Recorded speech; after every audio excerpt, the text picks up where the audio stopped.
अस्सलाम वालेकुम। ये लोअर कलंदर का क्लब है। ये देखिए इनका ग्राउंड। अभी ये हम अंदर जाएंगे, लेकिन पहले ये देखें, ये अभी आज इधर ये मैच हो रहा है। ये मेरे ख्याल में टेनिस का मैच स्टार्ट है। तो ये देखिए इनका ये जो दूसरा ग्राउंड अंदर है। तो अभी ये देखिए, ये बहुत ही ज़बरदस्त जगह बनाई हुई है इन्होंने, लोअर कलंदर वालों ने। ये लोअर कलंदर की एकेडमी है।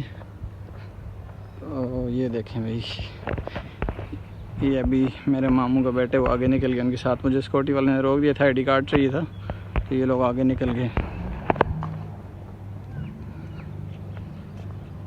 बहुत ही कमाल की जगह है। ये इनका नेट है जहाँ पे ये प्रैक्टिस करते हैं। ये देखिए अभी भी काफ़ी सारे जो है लड़के प्रैक्टिस कर रहे हैं। ये अभी पास जाके दिखाता हूँ आपको।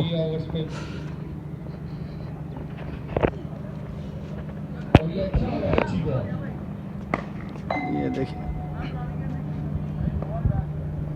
4 बॉलिंग 3 स्कोर आया अभी तक। ये इनका नेट प्रैक्टिस है। की तरफ से मेडिसिन की टीम को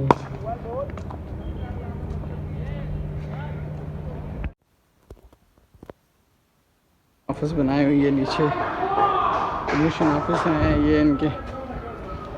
ये देखें अभी हम अंदर जा रहे हैं।